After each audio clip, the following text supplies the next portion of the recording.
I'm Jay Nolan. I'm the president of Mountain Advocate and also CEO of Nolan Group Media. And this afternoon, we are honored and delighted to be joined by the legislative team that represents Knox County in Frankfort, Kentucky. To my first immediate left is Senator Robert Stivers, if I'm correct, the longest serving senator in the state house of Kentucky right now, currently. Longest serving Republican. Republican. Gerald Neal is a Democrat, has served 4 more years than I have. Okay. And he is also the Senate President, Senator Robert Stivers. Thank you for being here this afternoon. Thank you. And to his left is Representative Tom Odell Smith. Tom also represents not only Knox County, but part of Laurel County. And I think it's House District 86. Is that correct, Tom? Yes, sir. All right. We thank both of you guys for being here this afternoon. When we started looking at what's coming on in the legislative session, we asked both of these guys to stop in today so they can kind of tell us what's your highest priority on the wish list, since it's Christmas season. What's your wish list highest priority for the Knox Countyans that are listening to us today? Senator Stivers, we'll start with you. Thank you, Jay. It's good to always come in and have the opportunity to convey to people what it's like in Frankfort and what the priorities are. But I think you have to start with really a overview and a broad-based prioritization. Our one big issue that we have to do is pass a budget.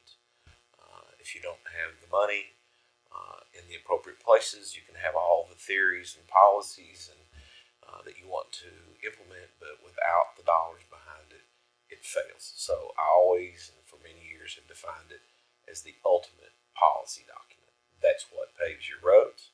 That's what puts your money back into your school systems. That's what pays state employees.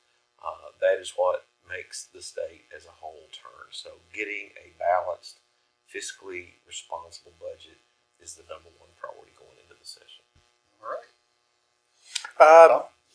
Well, first of all, I have the advantage of having the president of the Senate have my district, which he gives me a lot of insight on policy. And I've said this before, when I went up there, I really never paid attention to policy, Jay. I just took it for what come out of there. But I've learned by watching President Stivers that it's very important.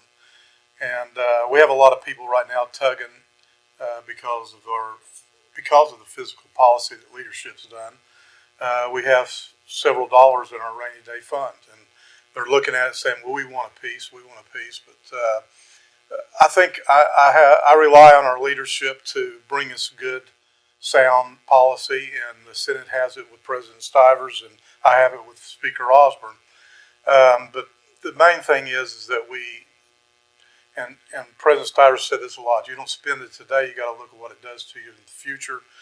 I think when you give raises, it's not you give them and take them back, it's for eternity that you have that commitment. And so I think the number one goal that I have on my mind is to make sure we're doing what we have done in the last few sessions and secure the retirement for our teachers.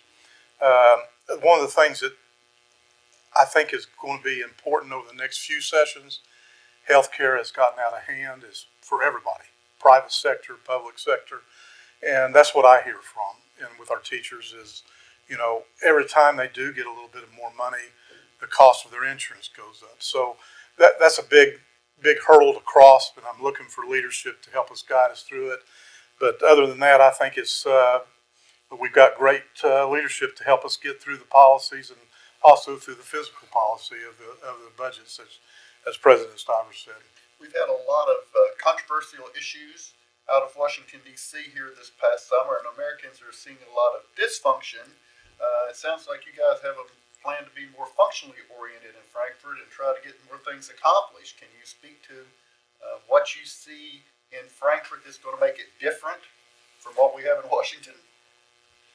Well, Tom and I both have been around the politics of both the national and state level. And the national politics is totally disjointed. In a way, I think it's just the way the system is set up that you go back to your home states and you don't know. I always say Chuck Schumer goes to New York and Mitch McConnell goes to Louisville. They don't see each other. Here, we're citizen legislators, so we're out doing our jobs. We're not full-time legislators. We hear from those individuals in our district at the barber shop or at the little league baseball game or at the high school football game. And so it's a different type of atmosphere. And then when you see your colleagues outside the realm of a political realm, it's much easier to sit down in the political realm and discuss with them. And so we do have the ability, by far, greater ability to do things quicker and more impactful than what occurs in D.C. Do you agree with that? Definitely. I've known Robert since the first day that he ran, and had people come to me wanting to support him. And I've watched him over the years, and he's been very attentive to the needs in Knox County. He'd call and say, "What do you see as a priority?" And that kind of communication, I don't think happens in Washington. I don't think you have congressmen going to other congressmen saying, "How's your day going?" I think they're trying to figure out how they use each other as stepping stones. It's totally different in Frankfort. Now, our caucus has 80 out of 100 members. Is that difficult? Yes, it is on the speaker. And President Stivers has the same type of ratio. We don't have really like a two-party system. We're dealing with fractions. So I think that is the most important. And it is good to have fractions and have debate inside your caucus. I find we've moved ahead on some items because we had it. And does that always mean it's successful? No, but one thing it does mean is that you need to pay attention, and everybody needs to pay attention to their local, mostly their local representation.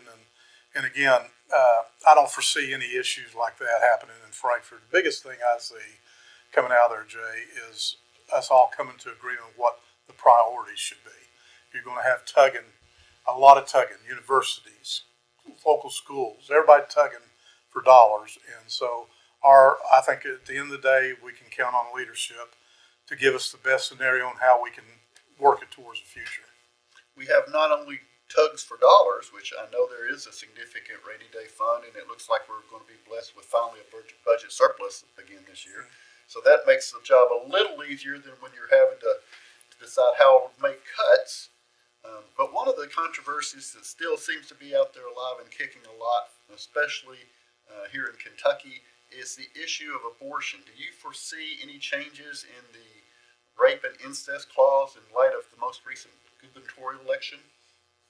There's a lot of discussion, and Tom makes a really valid point about there's factions within the caucuses, and sometimes it's not political. Sometimes it's a regional. Yeah. It's totally different building a road, and we just had our caucus retreat in Eastern Kentucky. You all had yours in Western Kentucky.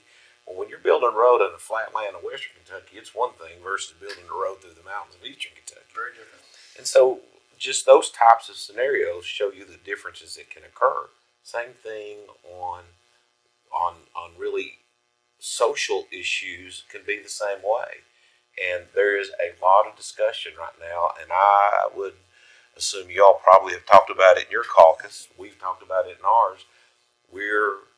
Everybody had their right to state their opinion, and now what we do is our whip, who is the communicator, is now sitting down with everybody one-on-one saying, what do you think about this? So we can get a feel, because I may be totally different than 28 other members, but my position is sometimes to step aside personal opinions and move with the caucus and try to come up with the best policy. But this abortion issue, I'll be starting my 28th year, I had to think a minute, is probably the toughest issue to deal with, and mixing and melding everybody together. It's hard, and there is a lot of discussion what eventually comes out of it. The Senate may have a totally different position in the House, and then all of a sudden you may see that it's an identical position. You don't know, but they've got to deal with their 100 members. We've got to deal with our 38, and then something will happen. I think the toughest issue to talk about on that part of it, Jay, on abortion, is who's right and who's wrong. because there's not a fine line for some of our caucus. It's either 100% or nothing. They don't want abortion at all. Zero. No exceptions. And I understand their argument when they give it. Life is life. I was comfortable with the heartbeat law, personally, because if there's a heartbeat, there's a life, there's no abortion from that point on. We have to come to a consensus. Now, is it 100% what I think? No, it probably won't be. But we have to find something to give our judges to rule by, because the Supreme Court said we were to do that. Right. And I depend on President Stivers and our leadership in the House to be able to do what he's talking about, come to a consensus. I first look at things as a statesman, because whether we want to deal with Louisville or the Golden Triangle, we still have to deal with it. So I have to vote on those laws. My second is, and most priority, is how does my people locally feel about it? And I feel comfortable in saying that there's probably a larger percentage that would be for some exceptions in my area. And I say that because I've listened to them, and they said the Constitution Amendment 2 that we voted on, right, they wanted to know where the exceptions were in that paragraph. Right. And so they brought it to me. And I'm not talking about average people, I'm talking about Christians, people of faith, has that opinion that there needs to be things that are looked at. So again, I think it's going to have to be a consensus. We have to get it done. We got to get our judges something to carry on the statute by. Right.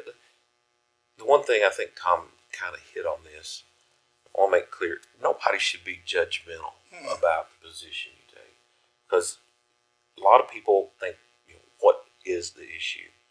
Well, rape and incest, and some of that can have extreme violence in it, versus the potential of a human being being developed and birthed. That's tough to try to pick and choose which of those are right. To see a young lady, or it doesn't have to even be a young lady, middle-aged woman, being reminded of a act that could be violent, but is definitely illegal. And then there is the potential of a child on the other side that had nothing to do with it. So it's hard, and I just try to caution my caucus, don't be judgmental, because this is tough. I agree, 100%. Well, we appreciate you gentlemen being out today. It sounds like you're going to have an interesting and challenging legislative session ahead. And if people want to reach out to you and get a hold of you between now and the session, Tom, what's the best way to get a hold of you? We have a number that you can call, and it's 502-864-8100. Ask for what legislator you want to talk to. You'll get their person that works there full time, and they'll make sure messages are delivered, and they are delivered. I'm going to correct Tom on one thing. He said 864. It's 564. I was in London. I'm sorry. I know, that's London. I'm sorry. 564-8100. 564-8100. Thank you. Gentlemen, thank you guys for being here today. We really appreciate it. Thanks, Jay.